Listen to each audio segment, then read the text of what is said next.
years ago when you went to your C-suite, CFO, CEO, and you said, you know, I'm reading a lot about wellness, and I really think we ought to invest in doing some wellness programs. One of the things that was very difficult to quantify was the value of doing wellness.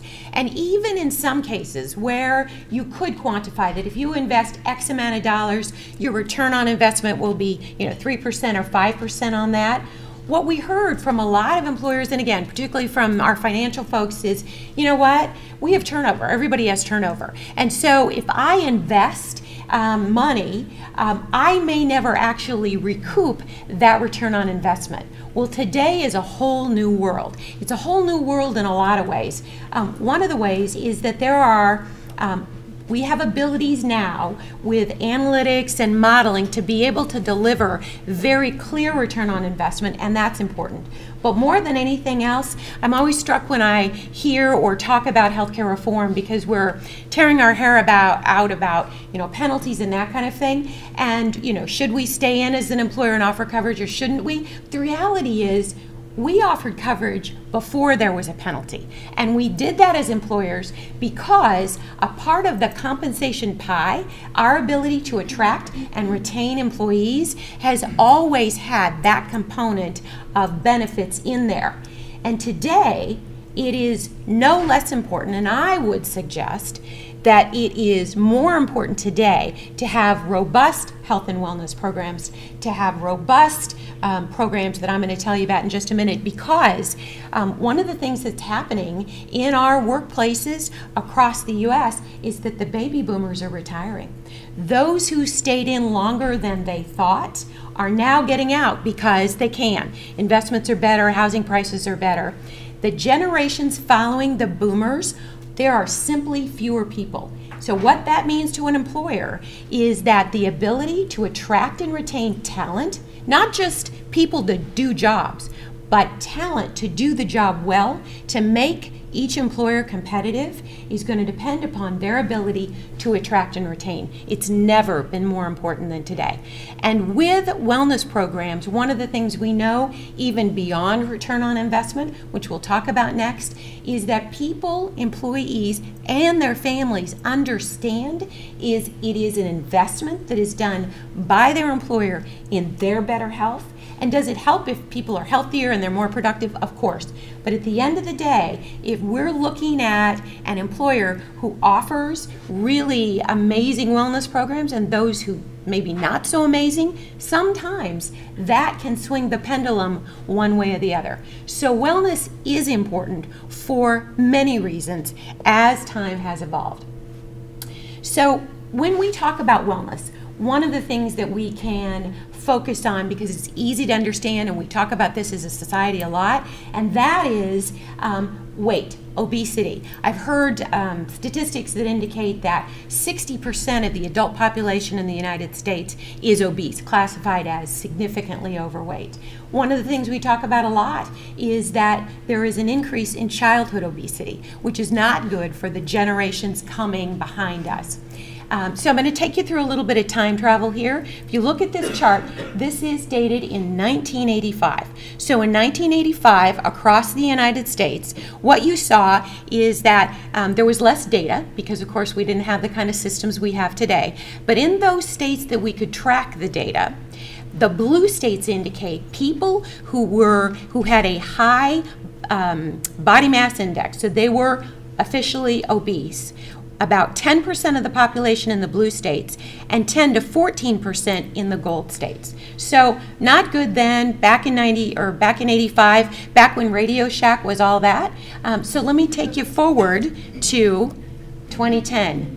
That's concerning. This is concerning because the entire population of the United States has gotten heavier. And what happens when people are heavier? They're at much higher risk for diabetes. We're seeing a lot more type 2 diabetes. They're at higher risk for heart disease. And frankly, being someone who's fought weight issues my whole life, you just don't feel as good. You're not as productive. And if you look at that map, first of all, there is no gold on it anymore. There is no blue on it anymore. If you look at the green states, 20 to 24% of those states have people who are obese, BMIs of 30 or more. If you look at the really frightening one, look at all the folks with the peppermint strikes there. More than 30% of the population in those states has a BMI of 30 or more.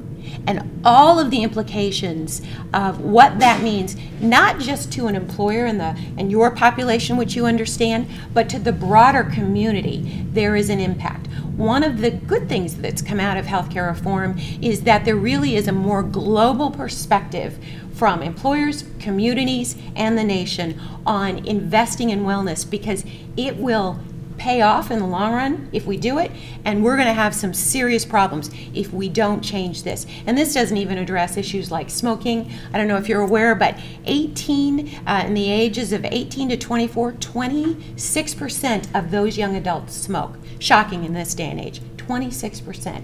So this is really looking at one potential health risk of obesity, but there's more out there. That's one of the reasons why wellness programs are so important. So when you think about wellness programs and where they have evolved to, they've really evolved to two perspectives, really. One is outcomes approach, and that is a much more aggressive stance. The best example of that, you may or may not be aware, Safeway. One of the things that Safeway did after building a wellness program over time is about 5 years ago, they moved to an outcomes-based program. And the way that it worked was this, that for their headquarters employees, and they kind of stopped with that, they didn't roll it out to the stores. One of the things that they said is, if you want a discount on the contribution that you're making for your health plan coverage, then you have to be in the normal range in some areas. So you have to have a biometric screening, you have to be in the normal range on glucose, you have to be in the normal range on cholesterol, you have to be in normal range on blood pressure. If you're not in any one of those things, the discount is less that you get for the upcoming year. So very aggressive stance. Safeway was one of the biggest companies that pioneered this. Today, as we've evolved under healthcare reform, there are some more caveats that you have to be very careful with if you're going to use an outcomes-based program. But we see many more employers moving to that, literally holding people accountable for being in the normal range in those areas: glucose, cholesterol, blood pressure. One of the things that Safeway said is that you can achieve normal range by following doctor's medication, so you don't have to be so healthy that you automatically have lower blood sugar or lower cholesterol. You can get there with medication, but you need to be there. And their rationale was, the reason for this is because we know that people that have healthy biometric screening, healthy BP readings, all of that, are going to be healthier here at work, and they're going to be healthier here at home. And so we're going to invest in that process. But it is a very aggressive stance, because it does look at outcomes. There's issues around accommodations that have to be made. Healthcare reform put a few more caveats in, but that's still a plan that's out there. The plan that most people use is participation. Much fewer sort of caveats that have to be met, and what we call this is participation-based, or crawl, walk, run. So if an individual company has not been into the wellness game before, if they haven't offered opportunities for people to get healthier, then we start out pretty simple. And those simple plans can be anywhere from biometric screening to health risk assessment to walking programs. So it's pretty simple for people to comply with that. It is not outcomes based. People simply participate. And you can apply the same incentive, which is you can give discounts on the contributions, or, so that's a bit of a carrot, and a little bit of a stick, or you can simply use all incentives, gift cards, points programs, that kind of thing. So two ways to drive participation and engagement with your wellness program, because at the end of the day, there are several participants in being healthy and well. So one of the things that we talk about is the two program types, incentives. One of the other things that we do is we talk about the Partners Group Engage program, because what we know is that your employees, and if you choose to, engaging their spouses as well, they have to decide to participate. We're all adults, and the program should have an incentive, but it should also be an incentive that is optional, so that there isn't a demand. There's an incentive, whether it's a carrot or a stick, but it is the ability for an individual to buy into the program. And usually the way that that works is that the employer decides, okay, we're going to do a participation plan. And what that means to us, to our employee population, is that we're going to ask you to participate in biometric screening. We're going to bring screeners on site. We're going to make an online portal available with health risk assessment. And then we're going to ask that if you get an outbound phone call because you have a chronic illness based on the information from biometric screening, that you'll actually take the call and talk to the nurse. If you do all of that, if you agree to do all of that, then you get X discount on your contribution, or you get to participate in some ability to earn points and gain rewards. At the end of the day, it's up to, thank you very much for that, it's up to the employee to decide to buy in. There's an actual form that we create for our employers, so an employee can understand what they're agreeing to, understand what they're getting in return, and either opt in or opt out, as our video is doing. So it's a three-part plan. You decide as the employer what the participation requirements are. And we do suggest that employers that haven't done wellness programs before actually do start with participation. Moving to outcomes is a possibility. As you can see, it takes a little bit more. That's when you're up and running. That's moving past crawl to walk and then into a run. So let me read to you some measurable results, because you can't see it up there. We work with a number of employers of a variety of different sizes, and we have deployed our wellness program, our Engage program, for years. So one of the companies that we work with is a Pacific Northwest hospital. They have about 3,000 members. In the first year they deployed their wellness program, and this was participation based, so benchmark year, first year, 92% of their employees agreed to engage. And that's not uncommon because of the way that we construct the Engage programs with our clients that are unique and customized for their particular population. But it's also interesting that not 100%, and that's fairly common too. Some people, for whatever their own reasons are, don't engage in that first year. But still, 92% of engagement, again, agreeing to participate in the wellness program requirements for that particular employer, 92% engaged. More amazing, the next year, 96% of employees engaged in the wellness program for this particular employer. And they did that because of word of mouth. So 4% swing there, 4% more people decided to engage. And why did that happen? That happened because their coworkers experienced positive outcomes, and they talked to each other, and so more employees engaged. And even better than that, what the employer did on the second year, they offered the same opportunity for spouses to engage. So a bit more of a cost for the employer, but an investment in their employees, attract, retain, keep people healthy, better for the employer, better for their employees, and a great way to invest in health. A second example, smaller employer, 260 employees. The engagement requirements for this entity were similar to what we talked about before. Employees were required to take a health risk assessment, to do a biometric screening, which is a know your numbers. If you haven't ever been through biometric screening, it is always interesting to take a whole team through it, because what we see is that when people complete their health risk assessment, in most cases, people will say, gosh, I'm really healthy and I feel really good. And then we do the biometric screening and make those available for individuals, not necessarily offer that private information to you as an employer.